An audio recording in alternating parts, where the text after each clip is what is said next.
Alhamdulillah kabar baik. PSSI akan perpanjang kontrak Sintayong, Erick Thohir punya komitmen tinggi.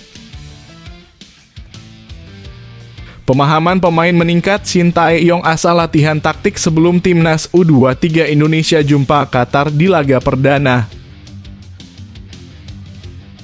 Respons Erick Thohir soal kemenangan timnas U23 Indonesia atas Uni Emirat Arab. Begini katanya. Satu calon pemain timnas Indonesia segera tiba. Apakah Jens Raven? Berikut ini penjelasannya. Pelatih Korea Selatan sarankan Vietnam jangan ikuti timnas Indonesia perbanyak pemain keturunan. Sintayong sampai kena kritikan pedas. Sebelum masuk pembahasan, mohon subscribe channel ini agar tidak ketinggalan berita timnas Indonesia. Alhamdulillah kabar baik. PSSI akan perpanjang kontrak Sintayong, Erick Thohir punya komitmen tinggi. Ketua Umum PSSI Erick Thohir mempunyai komitmen yang sangat tinggi, termasuk memperpanjang kontrak pelatih timnas Indonesia, Sintayong. Kata Erick Thohir, PSSI pasti akan memperpanjang kontrak Sintayong apabila ia sukses memenuhi target timnas U23 Indonesia di Piala Asia U23. Seperti diketahui, kontrak Sintayong akan segera berakhir pada Juni 2024. PSSI belum juga memperpanjang kontrak Sintayong meskipun timnas Indonesia tampil baik di kualifikasi Piala Dunia 2026 zona Asia. PSSI dan Sintayong sebelumnya sudah sepakat satu sama lain. Ada dua target yang telah disepakati bersama yakni di timnas Indonesia dan timnas U23 Indonesia. PSSI meminta Sintayong membawa timnas Indonesia lolos ke babak 16 besar Piala Asia 2023 yang digelar di Qatar pada 10 Januari sampai 12 Februari 2024. Juru taktik asal Korea Selatan itu menunjukkan buktinya dengan membawa skuad Garuda melaju hingga babak 16 besar Piala Asia 2023. Masih ada satu perjanjian lagi yang harus dipenuhi Sintayong kepada PSSI yakni timnas U23 Indonesia. PSSI meminta Sintayong untuk membawa timnas U23 Indonesia melaju ke babak 8 besar dari 16 negara yang tampil dalam turnamen tersebut. Sintayong menyetujui target itu. Bahkan pelatih berusia 53 tahun itu yakin timnas U23 Indonesia bisa lolos ke babak semifinal Piala Asia U20 2024. Jika target semifinal tidak tercapai, maka PSSI memastikan masa depan Sintayong tetap aman. Terpenting, Sintayong sudah bisa membawa timnas U23 Indonesia lolos ke babak 8 besar Piala Asia U23. Adapun Piala Asia U23 digelar di Qatar pada 15 April sampai 3 Mei mendatang. Timnas U23 Indonesia tergabung ke dalam grup A bersama tuan rumah Qatar, Australia, dan Yordania. Belum diketahui berapa lama perpanjangan kontrak yang diberikan PSSI kepada Sintayong apabila timnas U23 Indonesia lolos ke babak 8 besar Piala Asia U23. Namun kabarnya PSSI akan memperpanjang kontrak Sintayong sampai Desember 2027. Komitmen saya sama dengan Coach Sintayong seperti itu perpanjangan kontrak, kata Erick Thohir kepada awak media. Lanjut Erick Thohir, ia tidak akan membeda-bedakan nasib para pelatih di tim nasional. Erick Thohir merangkul semua termasuk kepada pelatih timnas U20 Indonesia Indra Syafri, pelatih timnas U16 Indonesia Nova Arianto, dan pelatih timnas Putri Indonesia Satoru Mochizuki. Saya rasa hubungan sama dengan Coach Sintayong sama seperti dengan Coach Mochi, Coach Indra Syafri, dan Coach Nova. Perlakuan yang saya berikan itu sama karena mereka satu tim solid. Tapi sebagai seorang yang profesional pasti punya target. Jadi kita harus menjalani targetnya dahulu baru kekeluargaan, jangan dibalik, ucap Erick Thohir. Erick Thohir tentu saja sangat senang apabila Sintayong bisa memenuhi target tersebut. Namun ia juga sudah mempunyai langkah ke depan apabila Sintayong gagal bersama timnas U23 Indonesia. Kalau ternyata hasilnya bagus, ya sesuai dengan komitmen kita. Tapi kalau belum bagus, ya kami akan berbicara lagi dengan Coach Sintayong, tutup Erick Thohir.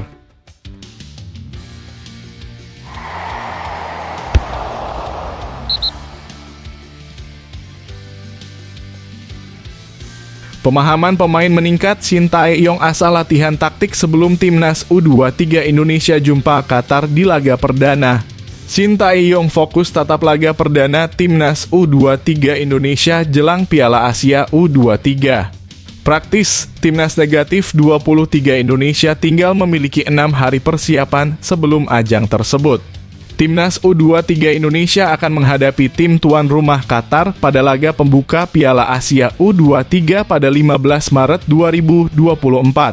Timnas U23 Indonesia sendiri masih melakoni pemusatan latihan di Dubai, Uni Emirat Arab. Timnas U23 Indonesia sudah melakoni TC sejak 1 April 2024 untuk persiapan sebelum Piala Asia U23. Selama TC, Garuda Muda juga melakoni 2 pertandingan uji coba. Pada pertandingan pertama, timnas U-Strip 23 Indonesia menelan kekalahan dari Arab Saudi U23 dengan skor 1-3 pada 5 April 2024. Pertandingan kedua digelar pada Selasa dini hari saat jumpa Uni Emirat Arab. Hasil lebih baik diperoleh oleh Witan Sulaiman dan kawan-kawan. Timnas U23 Indonesia sukses menaklukkan Uni Emirat Arab dengan skor tipis 1-0. Pelatih Timnas U23 Indonesia, Shin Tae-yong, mengaku pemahaman anak asuhnya semakin bagus. Para pemain juga sudah banyak berkembang selama periode pemusatan latihan. Dia akan memanfaatkan waktu sepekan untuk memperbaiki kekurangan tim saat ini. Pemahaman semakin baik, ujar Shin Tae-yong. Pastinya ada berkembang juga dari pemain sendiri, jadi masih ada seminggu lagi sampai tanggal 15, jadi masih banyak waktu untuk memperbaiki dan mengembangkan pemain, tuturnya. Shin Tae-yong tidak akan memforsir fisik para pemain sebelum laga pembuka Piala Asia U23. Timnas U23 Indonesia pun akan fokus untuk mengasah taktik jelang laga lawan Qatar. Tidak ada waktu untuk fisik, ujar Shin Tae-yong. Harusnya jadi akan fokus ke latihan taktik saat di Qatar, ujarnya. Shin Tae-yong praktis harus bekerja keras sebelum timnas U23 Indonesia tampil di Piala Asia U23. Pasalnya timnas U23 Indonesia bakal menghadapi lawan-lawan berat sejak fase grup. Timnas U23 Indonesia bakal bersua dengan para raksasa Asia, yaitu Qatar, Australia, dan Yordania di grup A.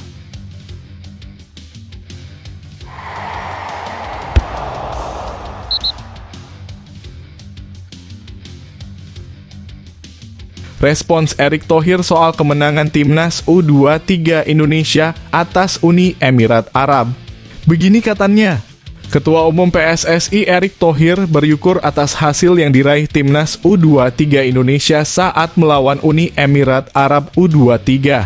Sebagai informasi, duel antara timnas U23 Indonesia versus Uni Emirat Arab terlaksana pada Selasa dini hari. Ini merupakan laga uji coba terakhir timnas U23 Indonesia sebelum tampil di Piala Asia U23. Pada kesempatan tersebut, tim asuhan Shin Tae-yong keluar sebagai pemenang. Tepatnya timnas U-Strip 23 Indonesia mampu menumbangkan Uni Emirat Arab dengan skor 1-0. Menanggapi hasil tersebut, Erick Thohir mengungkapkan rasa syukur melalui akun Instagram pribadinya. Lebih lanjut, Erick Thohir menilai kemenangan ini merupakan bekal positif bagi timnas U23 Indonesia sebelum tampil di Piala Asia U23. Piala Asia U23 sendiri baru akan dimulai pada tanggal 15 April mendatang. Timnas U23 Indonesia nantinya harus bersaing di grup A. Skuad Garuda Muda akan melawan Qatar, Yordania, dan Australia. Alhamdulillah, timnas Indonesia U23 mendapat hasil positif dalam pertandingan uji coba dengan Uni Emirat Arab. Kemenangan lawan Uni Emirat Arab akan menambah semangat pemain sebelum bertanding di Piala Asia U23 sebagai ajang kualifikasi untuk Olimpiade Paris. Bismillah, kita berikan yang terbaik untuk Indonesia, tulis Erick Thohir. Sementara itu, kemenangan timnas U23 Indonesia atas Uni Emirat Arab juga telah membuat Shin Tae-yong puas. Pelatih asal Korea Selatan itu menilai semua pemain tampil cukup baik. Namun ada satu catatan yang dimiliki Shin Tae-yong. Catatan tersebut yakni terkait finishing. Menurutnya, pemain depan timnas U23 Indonesia masih kerap kehilangan fokus di depan gawang lawan.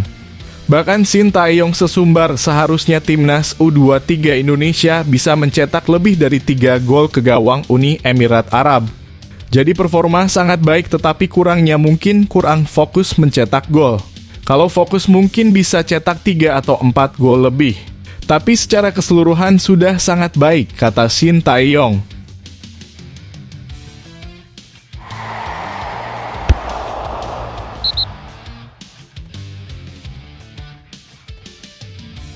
Satu calon pemain timnas Indonesia segera tiba. Apakah Jens Raven? Berikut ini penjelasannya. Satu pemain berdarah Yogyakarta memberikan sinyal akan menjalani proses naturalisasi.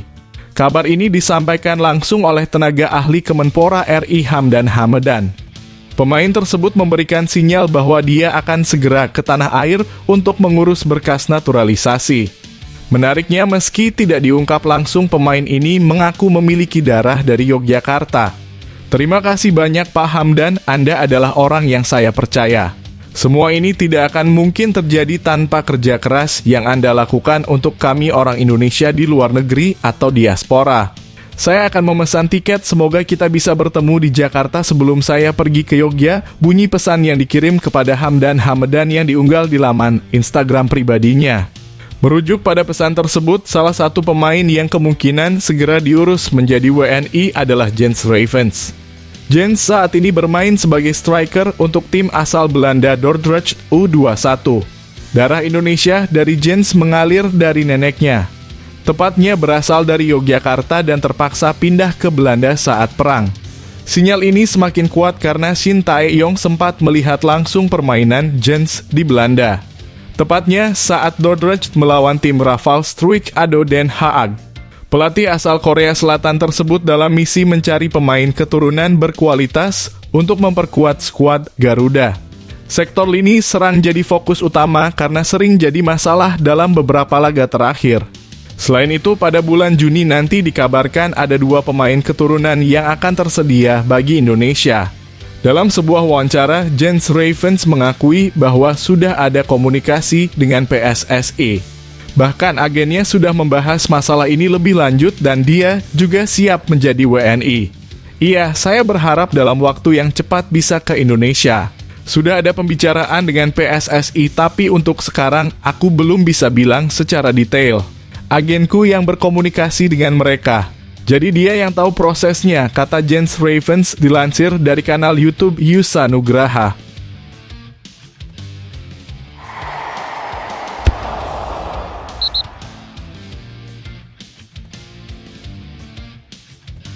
Pelatih Korea Selatan sarankan Vietnam jangan ikuti timnas Indonesia perbanyak pemain keturunan. Shin Tae-yong sampai kena kritikan pedas.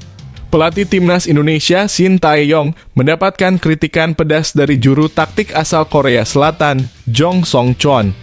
Mantan pelatih timnas U20 Putri Korea Selatan itu mengomentari kerja Shin Tae-yong yang banyak mempunyai pemain keturunan di timnas Indonesia. Setidaknya ada 11 pemain keturunan berdarah Indonesia yang kini membela tim Merah Putih. Mereka adalah Sandy Walsh, Jordi Amat, Shaine Patinama, Elkan Bagot, Ivar Jenner, Rafale Struik, Justin Hubner, Jay Idzas, Nathan Ragnar Oratmangoen, dan Tom Haye. Belum lagi PSSI saat ini sedang mendekati 3 pemain keturunan untuk membela timnas Indonesia. Salah satu pemain itu adalah Martin Paes dan 2 nama lainnya belum diketahui sosoknya. Dengan total ada 14 pemain keturunan di timnas Indonesia era Shin Tae-yong membuat Jong Song-chon memberikan komentarnya. Kata Jong Song-chon, banyaknya pemain keturunan di timnas Indonesia hanya solusi jangka pendek. Seperti diketahui, Jong Song-chon sering bertemu Shin Tae-yong di K-League selama periode 1997 hingga 2001. Jong Song-chon memahami gaya bermain Shin Tae-yong yang kini sudah terlihat di timnas Indonesia. Saya di Korea Selatan, tim yang dipimpin Coach Shin Tae-yong bermain bertahan.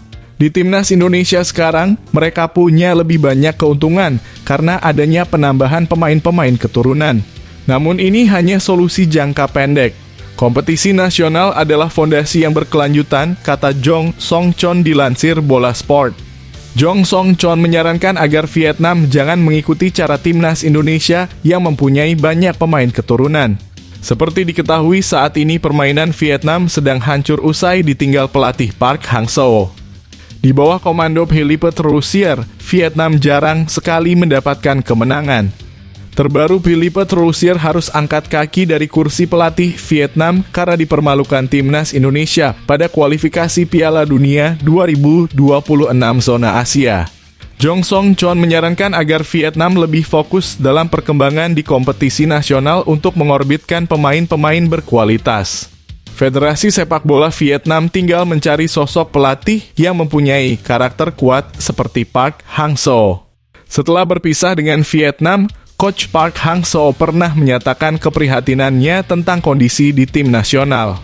Tapi Coach Park Hang-seo percaya bahwa dengan fokus di usia muda akan membantu sepak bola Vietnam ke depan karena sudah mempunyai landasan yang kuat.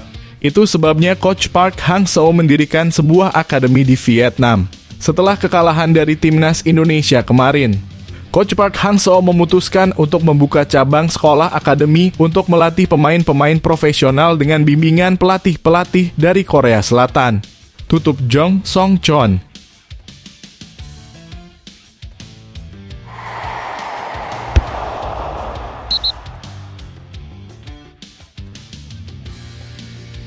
Daisuke Sato akui tak sabar Filipina hadapi timnas Indonesia di GBK. Pemain timnas Filipina Daisuke Sato mengaku tak sabar ingin menghadapi timnas Indonesia dalam laga lanjutan grup F kualifikasi Piala Dunia 2026 zona Asia. Filipina sebelumnya telah menjamu Filipina dalam leg pertama grup F kualifikasi Piala Dunia 2026 zona Asia pada 21 November 2023 lalu. Dalam laga tersebut Filipina menahan imbang timnas Indonesia dengan skor 1-1. Dengan begitu, Filipina akan bertandang ke markas timnas Indonesia pada leg kedua grup F kualifikasi Piala Dunia 2026 zona Asia. Timnas Indonesia akan menjamu The Azkals di Stadion Utama Gelora Bung Karno, Jakarta pada Selasa 6 Juni. Pertandingan ini menjadi laga penting buat timnas Indonesia. Pasalnya, skuad Garuda saat ini berada di posisi kedua klasemen sementara grup F dengan mengemas 7 poin. Sementara itu untuk Filipina ini akan menjadi pertandingan sulit lainnya. Saat timnas Indonesia masih memiliki asa untuk bisa lolos ke putaran ketiga kualifikasi Piala Dunia 2026 zona Asia. Filipina dipastikan tak memiliki sedikit pun peluang untuk bisa lolos ke putaran ketiga kualifikasi Piala Dunia 2026 zona Asia. Hal ini karena Filipina saat ini baru hanya mengemas 1 poin dari 4 laga yang dilakoninya. Kendati demikian, Daisuke Sato mengaku tak sabar bisa menghadapi timnas Indonesia di Stadion Gelora Bung Karno. Mantan pemain Persib Bandung itu mengaku sangat bersemangat untuk menghadapi Mark Klok dan kawan-kawan. Saya sangat bersemangat untuk pertandingan Indonesia versus Filipina berikutnya, ujar Daisuke Sato kepada awak media. Kami punya pertandingan di GBK, ucapnya. Lebih lanjut, Sato mengakui bahwa Filipina memang tim underdog. Akan tetapi saat melawan timnas Indonesia di Stadion Rizal Memorial, Manila lalu, Filipina mampu memberi perlawanan kepada timnas Indonesia hingga akhirnya meraih hasil imbang 1-1. Filipina melawan Indonesia seperti yang saya bilang sebelumnya ada sisi tangguh, kami adalah underdog, kata Sato. Tapi kami bisa berikan perlawanan yang baik, jelasnya. Walaupun sebelumnya di Manila, Filipina bisa memberi perlawanan. Daisuke Sato mengaku tak akan mudah menghadapi skuad Garuda di GBK. Menurutnya, Stadion GBK bakal penuh dengan supporter timnas Indonesia. Mantan pemain Persib ini yakin GBK bakal penuh dan mengaku berharap bisa melihat stadion penuh. Sebagai mantan pemain Persib, ia merindukan atmosfer stadion yang penuh. Oleh karena itu, ia bersemangat untuk tampil di GBK. Daisuke Sato pun mengaku ingin melihat mantan rekannya seperti Mark Klok tampil bersama timnas Indonesia. Tapi itu akan menjadi sangat sulit kami bermain tandang dan kemudian saya yakin stadion akan penuh. Saya berharap itu, tutur Sato. Kemudian saya sangat bersemangat karena melihat mantan rekan setim atau teman saya di sana, dalam kurung, di skuad timnas Indonesia. Saya tak sabar untuk itu, pungkasnya.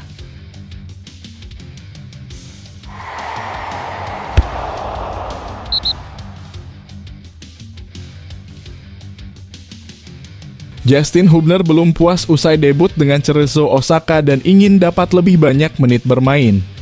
Bek timnas Indonesia Justin Hubner mencatatkan debut impresif bersama Cerezo Osaka saat jumpa Albirex Niigata pada lanjutan J1 League 2024. Justin Hubner mendapatkan debut di Cerezo Osaka saat melawan Niigata pada 7 April 2024. Debut Justin Hubner di Cerezo Osaka berujung manis di mana klub berjulukan Bunga Sakura itu menang dengan skor 1-0. Gol kemenangan Cerezo Osaka dicetak oleh striker mereka Leo pada menit ke-69. Justin Hubner masuk ke lapangan setelah Cerezo Osaka unggul. Pemain pinjaman dari Wolverhampton Wanderers itu masuk pada menit ke-87 menggantikan penyerang Lucas Fernandes. Sejak menit tersebut Justin mampu membantu Cerezo Osaka mempertahankan skor untuk tidak kebobolan hingga akhir pertandingan. Usai pertandingan, Justin Hubner mengaku sangat senang usai mendapatkan kesempatan debut bersama Cerezo Osaka. Sejujurnya saya senang, ujar Justin Hubner dilansir Bola Sport dari laman resmi Cerezo Osaka. Saya tidak hanya senang karena saya melakukan debut, tetapi juga karena saya memenangkan pertandingan di mana saya debut. Sebenarnya ini adalah pertama kalinya saya melakukan debut dengan tim utama klub, jadi hari ini adalah hari yang istimewa. Saya senang saat ini. Saya penuh emosi, ujarnya. Saat ditanya pihak klub soal reaksi warganet Indonesia soal debutnya, Justin Hubner mengaku kaget melihat sambutan yang ada di akun sosial media pribadinya. Itu benar sangat ramai, ujar Justin Hubner. Orang-orang di Indonesia sangat menggemari sepak bola, jadi saya terkejut bahwa saya telah menerima begitu banyak komentar di sosial media saya, ujarnya. Sejak awal Justin Hubner masuk dalam mindset tim tidak boleh kemasukan gol. Pelatih Cerezo Osaka juga membantunya untuk siap melakoni debut Justin Hubner. Sulit untuk masuk ke dalam permainan pada saat itu, ujar Justin Hubner. Namun yang terpenting adalah tidak kemasukan gol. Jadi saya masuk ke lapangan dengan pemikiran tersebut. Saya masuk ke lapangan dengan pikiran seperti itu.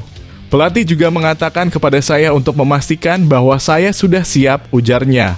Justin Hubner senang dengan debutnya bersama Cerezo Osaka. Meski begitu, dirinya masih belum puas dengan debutnya dan ingin segera main lagi bersama Cerezo Osaka. Saya memiliki beberapa seragam, namun saya menyukai seragam berwarna merah muda, ujar Justin Hubner. Tentu saja, saya juga sangat senang bisa menjadi bagian dari klub besar bernama Cerezo Osaka. Saya tidak puas dengan hal ini, tetapi saya akan bekerja keras untuk memainkan lebih banyak pertandingan, ujarnya.